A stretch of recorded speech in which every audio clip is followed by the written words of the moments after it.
함께 말씀을 찾겠습니다. 오늘의 말씀은 요한복음 11장 17절에서 44절까지 말씀입니다. 제가 이 성경은 신약 167면에 있습니다.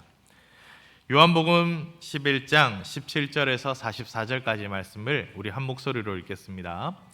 예수께서 와서 보시니 나사로가 무덤에 있는지 미리 이미 나으리라.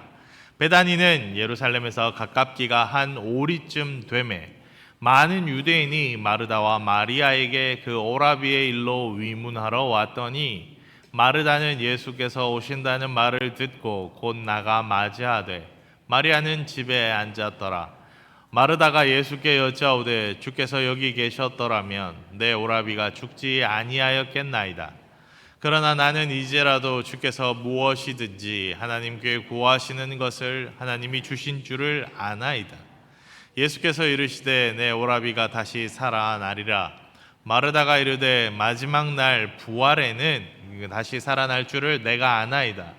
예수께서 이르시되 나는 부활이요 생명이니 나를 믿는 자는 죽어도 살겠고 무릇 살아서 나를 믿는 자는 영원히 죽지 아니하리니 이것을 내가 믿느냐.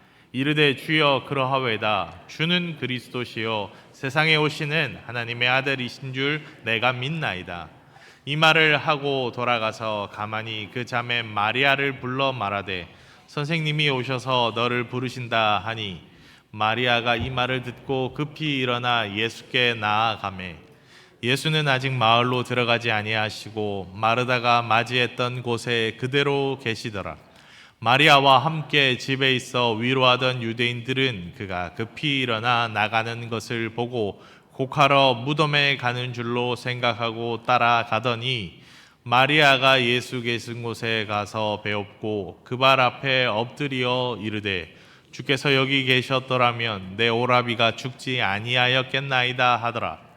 예수께서 그가 우는 것과 또 함께 온 유대인들이 우는 것을 보시고 심령에 비통히 여기시고 불쌍히 여기사 이르시되 그를 어디 두었느냐. 이르되 주여 와서 보옵소서 하니 예수께서 눈물을 흘리시더라.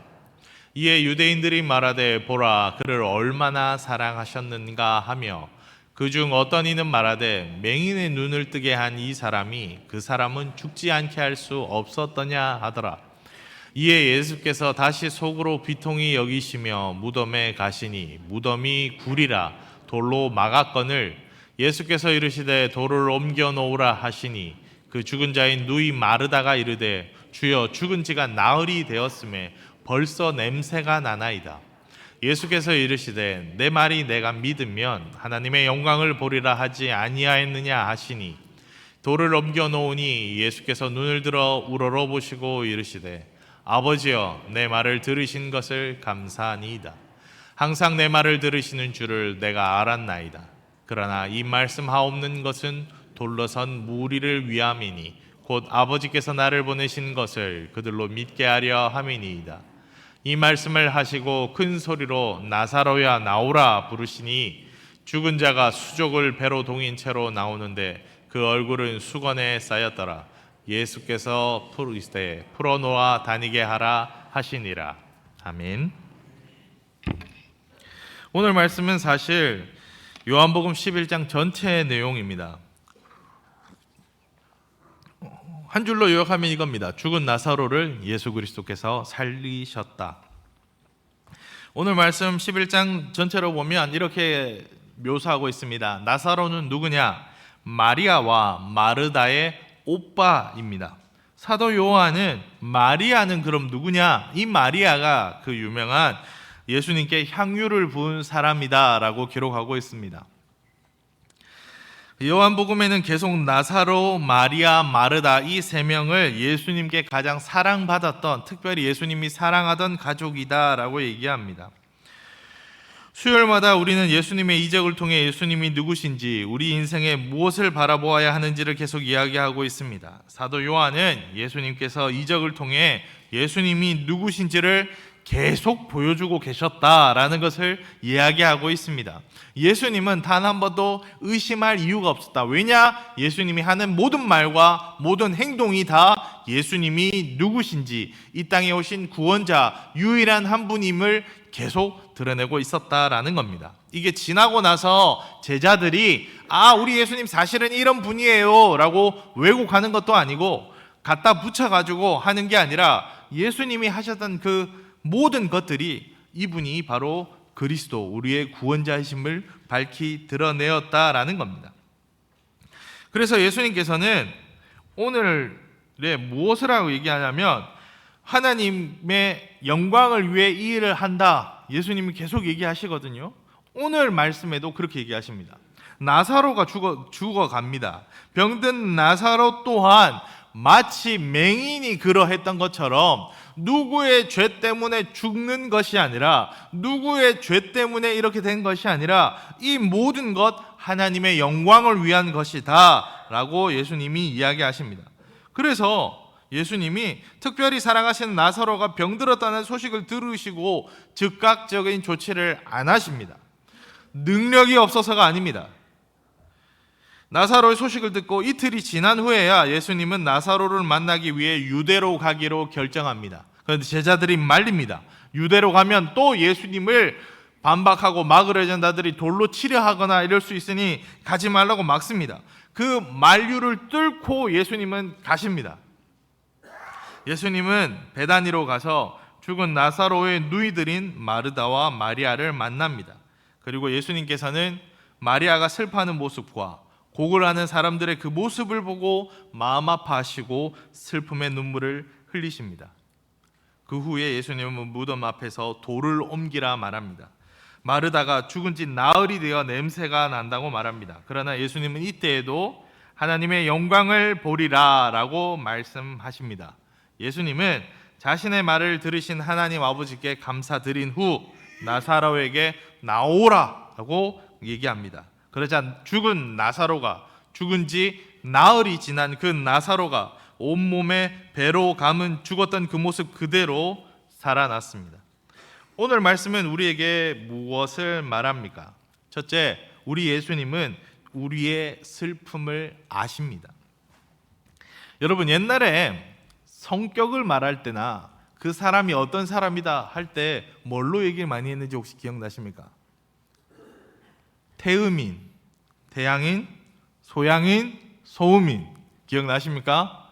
한약 지으러 가면 태양인이라서 너무 혈기가 많으시고 뭐 어떻고 이렇게 많이 한의학적으로 분류했었습니다.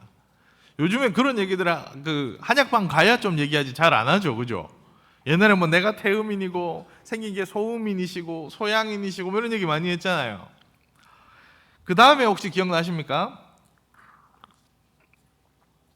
혈액형으로 얘기를 많이 했습니다. AB형은 천재 아니면 바보다 뭐 이런 얘기. B형 남자는 나쁜 남자다. 뭐 A형은 소심하다. 뭐 O형은 다 두루두루 친하다. 뭐 이런 얘기들 많이 했었던 기억납니다. 기억나십니까? 그래서 우리 국민학교 때 그런 얘기들 많이 했어요. 음료수 같은 거 먹으면 너 혈액형 뭐야? 나 A형인데 그럼 너도 내 거 먹을 수 있겠네. 뭐 이런 얘기하면서 막 했었어요. 요즘은요 좀 어려워졌습니다. MBTI라고 혹시 아십니까? MBTI라고 성격을 한 16가지로 구분해 놨어요.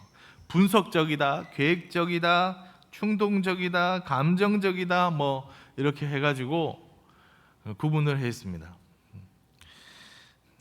MBTI의 기질적 특징에 따라 그런 분들이 있습니다. 왜 휴대폰을 안 끄실까? 왜냐하면 이거 소식이 와야 되는데 혹시 몰라서 그런 성격들이 있습니다. 두 번째, 절대 이렇게 울리잖아요. 울리는 이유가 있습니다. 왜? 난 못 들었다 이렇게 주장하거든요. 뭐 그런 얘기도 있으시고, 뭐 어떤 분들은 이거 진짜 중요한 전화가 올 수 있기 때문이다. 뭐 이런 게 다 있습니다. 이게 다 성격적이나 이런 것들이 있단 말이에요. 그러니까 16개나 됐단 말이에요. 이제 MBTI로. 그래서 이 사람은 충동적인지 뭐 이렇게 왜 세상이 계속 갈라질까요? 태음인, 소양인, 뭐 혈액형. 결론이 이겁니다. 우리가 어떤지 잘 모른다는 겁니다. 그리고 저 사람이 왜 저런 행동을 하는지, 왜 저런 말을 하는지 우리가 잘 모르겠다는 겁니다. 더 놀라운 건 나조차도 나를 잘 모른다는 겁니다. 드라마에서 많이 나오는 말들 있잖아요. 뭐죠? 왜 그래? 너답지 않게. 그럼 뭐라 그러죠? 나다운 게 뭔데? 뭐 이런 얘기 하지 않습니까? MBTI라고 이게 되게 뭐 요즘 젊은이들한테 그래서 MBTI를 먼저 물어본대요. 그래서 기질이 뭔지 그래서 거기 맞춰서 친구들끼리도 얘기하고 한다는데 이것도요 기분에 따라 달라집니다. 내가 오늘 기분 좋을 때 하면 외향적으로 나와요. 기분 나쁠 때 하면 내향적으로 나와요. 사람들 안 만나고 싶거든요. 반대로 제가 지금 행정적이나 이런 일들을 많이 하고 있어요. 계획적인 일을 많이 하고 있어요. 그러면 계획적인 사람으로 나옵니다. 아침에 일찍 일어나고 회사 갔다 오고 백수가 되잖아요. 그러면 또 다르게 나옵니다. 계획적으로 안 나와요. 그러니까 우리는 시대마다 상황마다 계속 달라져요. 계속 바뀐다고요. 지금 전쟁이 일어나고 있습니다. 그죠? 전쟁은 왜 일어날까요? 전쟁은 절대로 이성적이지 않습니다. 가장 이성적이지 않고 가장 이성적으로 치밀해야 전쟁이 일어나는데 가장 이성적으로 뭐가 안 맞아서 마지막이 전쟁인데요. 또 전쟁은 이성적이지 않아요. 그래서 이성적이게 잘 안 통하는 게 전쟁이에요. 그리고 또 어떻죠? 부부 싸움은 제일 친한 사람들끼리 싸웁니다, 여러분. 안 친하면 싸우지 않아요. 왜 친한 줄 알아요? 서로 잘 알아서 싸워요. 왜 마음 상하는 줄 알아요? 서로 알아서 그래요. 모르는 사람이 그러면 희한한 사람이 내리고 지나가면 되는데 자가 내한테 왜 저런 얘기를 했을까? 자가 왜 내한테 그럴까? 부터 시작하면 그때부터 마음이 안 좋아지거든요. 지금 제가 무슨 얘기를 이렇게 길게 하는지 아십니까? 시대마다 제가 예수님에 대한 얘기를 하면 세례 교육을 하면 이런 생각을 하는 분들이 있어요. 예수님이 저 멀리 계시다는 거예요. 그런데 예수님 그리 멀리 떨어진 분 아닙니다. 우리와 항상 함께 하시고 우리를 가장 잘 아시는 분입니다.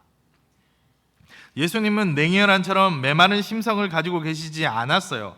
저 높은 영광과 능력만 소유하셔서 우리를 무시하지도 않으셨어요. 그래서 예수님은 우리 아픔을 가장 잘 아셔서 이 땅에 오셨어요. 누구를 위해? 우리를 위해? 아니요, 나를 위해요. 이 땅에 나 혼자 있어도 예수님은 내려오셨을 겁니다. 저 혼자 있었어도요.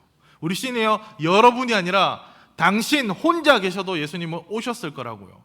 그 예수님이 지금 나사로의 죽음에 눈물 흘리십니다. 이 땅에 오신 예수 그리스도는 우리랑 따로 떨어진 분이 아니에요. 우리의 슬픔에 가장 이해하고 눈물 흘리시고 우리를 사랑하시는 분이라고요. 어려움이 있을 때, 슬픔이 있을 때, 혹시 이 땅에 홀로 계신 것처럼 느껴질 때 기억하십시오. 예수님이 우리와 함께 하십니다. 그 누구도 이해 못해. 부모님도, 우리 자녀도, 우리 남편도, 우리 아내도 이해 못할 그 슬픔이라고 여기실 여러분들 기억하십시오. 예수님이 아십니다. 가장 잘 아십니다. 나조차 내가 누군지 모르는 그때에도 이해하시는 그분이 예수 그리스도이심을 믿으십시오. 그 단적인 예가 여기서 슬피 우셨습니다. 그런데 이 울음은 그저 인생의 슬픔만을 위함이 아니라 우리를 불쌍히 여기시고 아파하시고 애통해 하시는 마음이 함께 계셨습니다. 우리와 함께 울어주실 예수 그리스도가 우리와 함께 하십니다. 우리를 가장 이해하시는 그분이 우리와 함께 하십니다. 둘째, 예수님은 사망의 권세를 깨뜨리는 분이십니다. 여러분, 제가 아까 MBTI 얘기했죠. 요즘 시대는 좀 이렇게 됐는데요. 예전에는 그게 문제였어요. 문제가 일어나면 무조건 해결을 해주려고 그랬거든요. 특히 남자들이 그런 거 많은데, 나 너무 슬퍼, 이렇게 얘기하면 뭐라 그러죠? 그건 네가 잘못했잖아.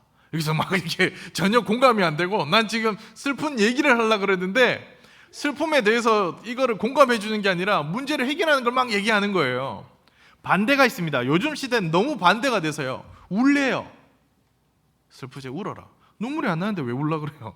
지금 내가 원하는 건 문제가 해결이 되는데, 나사로가 죽었다니까요. 이게 해결이 돼야 되는데 지금 사람들이 다 울고 있어요. 그래, 니도 울어라. 슬프지? 눈물만 요구한다고요. 만약 예수님이 슬피 우시는 예수님인데 그냥 울기만 하는 예수면 똑같잖아요. 뭐가 다르냐고요.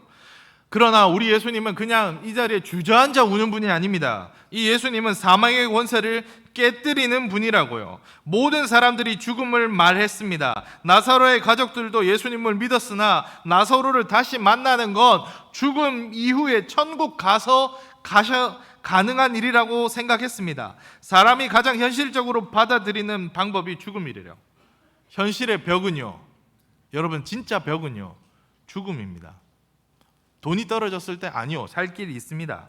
직장 잃어버렸을 때 아니요, 다시 일어날 수 있어요. 그런데 죽음 앞에 섰을 땐 답이 없어요. 인간이 해야 할 일이 없어지는 최후는 결국은 죽음입니다. 이 죽음을 어떻게든 극복해 보려 하지만 인간은 결국 해내지 못했어요. 요즘 시대 단지 어떻게 해요? 좀 더 죽음을 멀리 미루는 것까지는 가능했어요. 그게 최선이에요. 그러나 이걸 해결할 방법이 없습니다. 그래서 이거 해결하기 위해 누가 오셨냐? 예수 그리스도가 이 땅에 오셨습니다. 십자가에 못 박혀 돌아가셨습니다. 우리의 아픔과 슬픔을 아시는 예수님이시기에 그분이 이 땅에 오셨고 그 문제를 해결하셨습니다. 예수님이 오시면 해결됩니다. 예수님 붙들면 됩니다. 여러분, 무엇이 문제인데요? 다시 물을게요. 그거 죽는 것보다 어렵습니까? 죽는 것보다 해결하기 어려운 문제입니까? 안 믿는 사람은 말합니다. 죽으면 끝이라고요. 그런데 끝이 아니에요. 오히려 죽음 뒤에는 우리 심판이 기다리고 있습니다.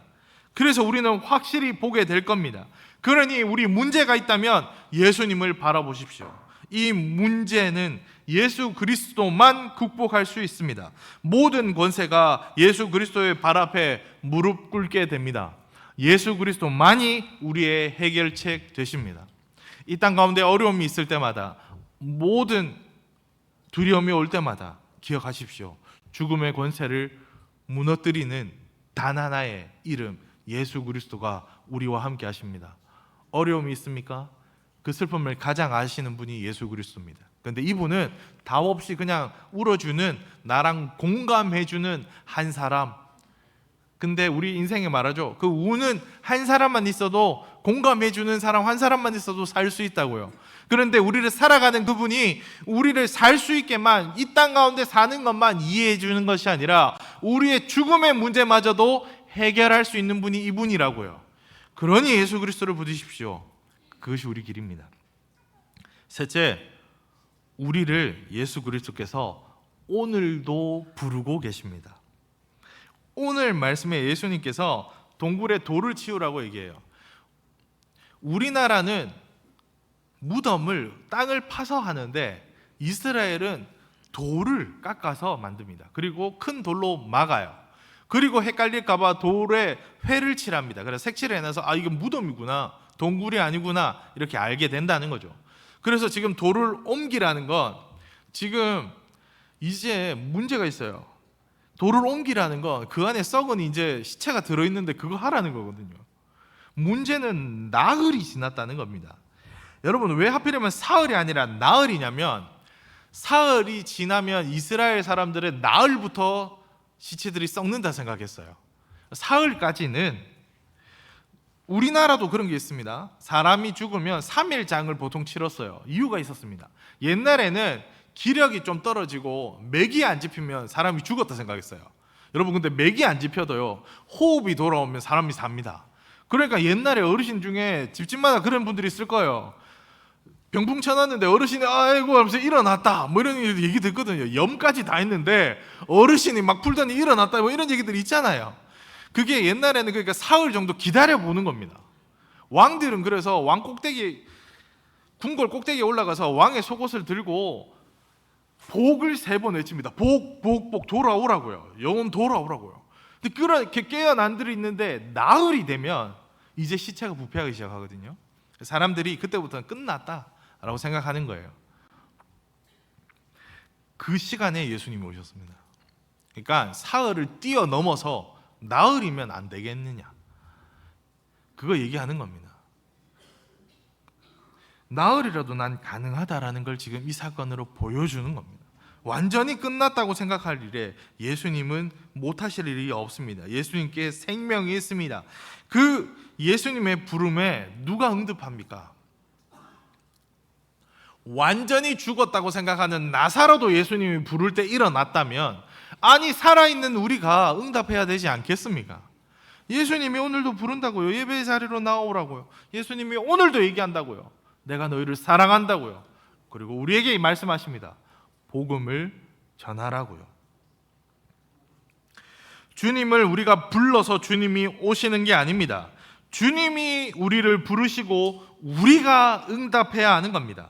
그러니 내가 무서우니 도와주세요, 내 삶의 문제 해결해 주세요라고 예수님께 우리가 하청 내려서 예수님이 문제 해결하고, 우리가 예수님 시켜가지고 예수님이 문제를 해결하는 게 아니고, 문제의 근원을 해결할 분이 예수 그리스도이기 때문에 우리가 예수님께로 나가야 하고, 우리가 예수님을 붙들고 우리가 주님의 음성에 응답해야 하는 겁니다. 그게 인생의 길입니다. 주님이 나사로를 살리셨습니다. 죽음을 이기실 권세가 주님께만 있기 때문이다. 문제 해결은 내가 원하는 시간에 3일 안에 내 뜻대로 벌떡 일어나지 않더라니까요. 마리아도 알았어요. 예수님 오시면 된다고 알았어요. 그런데 3일 만에 안 오니까 안 된다고 생각했어요. 그래서 예수님을 거의 예수님한테 희망 있는 것처럼 얘기하자면, 얘기 자세히 들으면 이거 원망입니다. 주님 왜 그때 안 왔어요? 예수님 오셨으면 우리 오빠 살았을 텐데. 죽음 이후에도 예수님은 여전히 우리와 함께 하시고, 죽음 이후에도 여전히 주님이 주인 되십니다. 그러니 주님을 붙들어야 합니다. 예수 그리스도가 그들의 말로는 4일 전에 저 멀리 있었다는 거예요.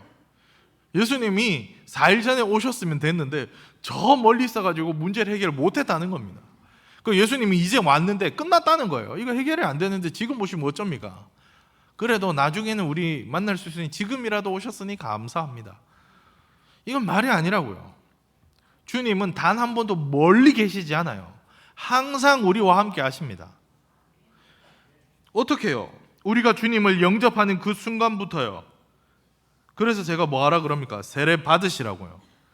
세례 교육 합니까? 오늘도 합니다. 영업으로 가도 합니다. 소풍 갈 때는 안 할 겁니다. 4월 8일은 안 해도 세례교육 공부합니다. 그러니까 오늘 세례교육 받으세요. 세례교육 받아서 주님 영접하십시오. 주님 삼위일체 하나님의 이름으로 세례를 받으시고 주님과 함께 거하십시오. 왜요? 죽음을 이길 권세가 그분께 있기 때문입니다. 우리를 이해할 수 있는 유일한 분이 그분이시기 때문입니다. 우리와 함께 하시며 우리를 오늘도 부르고 계시기 때문입니다. 주님이 주님의 방식으로 행하시며 우리를 부르실 때 우리가 이제 응답하는 겁니다. 그래서 따라합시다. 나는 지금 죽어도 어디 갑니까? 천국 갑니다. 누구 덕분에? 예수님 덕분에. 옛날에 이런 거 우리 유치부나 유아부나 초등부 애들한테 우리 다 주님 부르면 천국 갈 사람 손 들어봐요. 그러면 엄마가 빨리 오랬어요. 이런 말 안 할 거잖아요. 이제 우리 시니어 분들은 이제 마치고 나면 우리 어디 가야 돼요. 이런 말 안 할 거잖아요. 다 천국 갈 수 있잖아요. 왜요? 예수님이 우리를 부르셨으니까. 믿기만 하면 구원받는다 하셨으니까요. 그런데 믿겠다 말하면서 엉뚱한 짓들 하거든요. 왜요? 나 안 들어봤다는 거예요. 모른다는 거예요. 그래서 우리가 뭐 합니까? 그래서 세례 교육하는 겁니다. 세례 교육하고 세례 받고 교회와 사람들 앞에서 나 이제는 죄와 사망의 원세를 이기신 예수 그리스도를 믿겠습니다 고백하고 예수 믿는 온천교회 성도님으로 살아가는 겁니다. 인생에 문제가 있으십니까? 그런데 무엇이 문제입니까? 이해되지 않는 일이 있습니까? 아니면 그 누구도 나를 이해하지 않기 때문에 그것이 슬픕니까? 그럼 기억하십시오. 나보다도 나를 가장 이해하시고 나를 아시는 예수님이 우리와 함께 하십니다. 어떤 문제가 계십니까? 그거 죽는 것보다 더 어려운 겁니까? 죽어도 문제 안 해결될 것 같습니까? 그러면 죽음을 뛰어넘으시는 그분 예수 그리스도께로 나오십시오. 그분만이 우리의 해결책입니다. 그리고 오늘 지금도 예수님은 우리를 부르십니다. 어떻게 해요? 주님께로 나오라고요. 어떻게 해요? 아직도 예수의 사랑을 모르는 사람들에게 복음 전하라고요. 어떻게 해요? 대신자를 작정하고 대신자에 두고 기도하면서 그렇게 나아갑시다. 이름 안 써도 돼요. 양로원 그 라면 끓여주시는 그 할머니, 그 맨날 가는 그 슈퍼 그 아저씨, 택배 맨날 오는 그 청년, 우리 길 가다 보면 우리 맨날 인사하는 그 엘리베이터에 눈 마주치는 그 엘리베이터 이렇게 층수만 보는 그 아줌마, 누구든 좋으니 이름 적으시고 함께 기도합시다. 안 되면 대통령이라도 쓰시라고요. 미국에 있는 자녀라도 쓰시라고요. 지난번에 왔던 사람 또 쓰셔도 됩니다. 왜요? 이렇게 품고 나가는 건 누가 명령하셨으니까? 예수님이 명하셨으니까. 오늘도 우리를 가장 이해하시고 조금의 문제를 떼어내시는 예수님의 부름에 응답하며 승리하는 우리 온천교회 시니어 성도님들 되시기 바랍니다.